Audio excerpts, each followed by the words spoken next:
Hello, America, and welcome once again to the Lorenzo Show.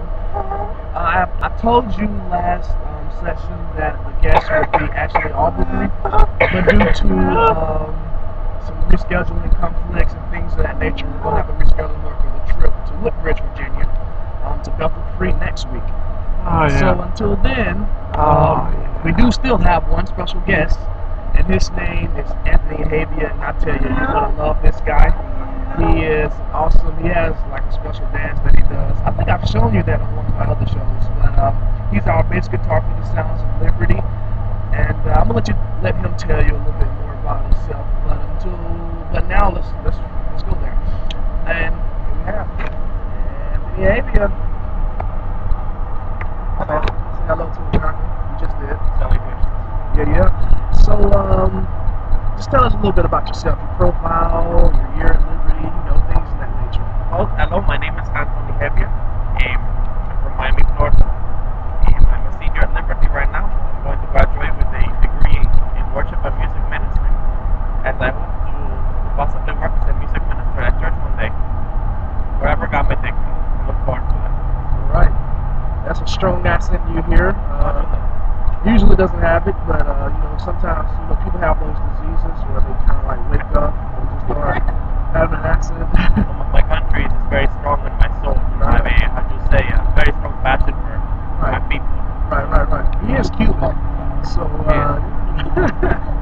hallelujah. So I'm gonna ask you a couple questions. I ask this to mostly everyone, but what does ministry mean to you? Oh, ministry. I'm sure you've heard this from many other people, but ministry is really it's the people, whether the people are believers, ministering and encouraging the believers, those who are your brothers and sisters in Christ, or non-believers, trying to show them the love of Christ, or witnessing to them.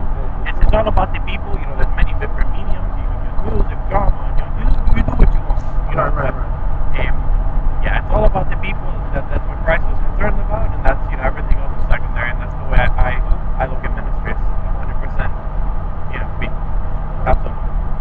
All right, I'm gonna do something I've never done before. But when I say the word passion, what comes to your mind right away? Passion. When I think of passion, I honestly think of a couple things. Number one, I think of love. They're usually associated, not necessarily what it is. When I think of passion, I think of time, devotion, and sacrifice. Not really, passion aren't those things, but those things are usually associated with that. Something that you're passionate about, you're willing to give up to. Right. You're willing to put work into, whether it be your relationship with the Lord, a spouse, or whatever. Something you really just, you lust for attention to. You want to do that thing. So what are some of your goals for this year? My goals for this year, graduate. Praise the Lord. I want to get out of school. Liberty's great. I want to graduate. I want to hopefully find somewhere to work, so we're gradually calling me to do ministry. I want to get married soon. Praise the Lord. Maybe get engaged this year. So, I don't know about that, but we'll see. Yeah, wherever the Lord takes me. I'm talking about for me when I say I don't know about that. She's out there. But he definitely has his sweetheart. Her name is Jamie. He loves her very much, I believe. So, well, that's cool. Thanks, man. Thank you. Once again, this is another segment of the Lorenzo Show. And like I said earlier, we're going to be on our way to Woodbridge, Virginia next week. And I think the name of the church is Bethel Free Ministries or something like that. And our guest will this time be actually Aubrey right now. Oh, yeah. Like I said, she has some schedule conflicts, so she couldn't be here today. But, yeah. Till next time, I'll see you. Out.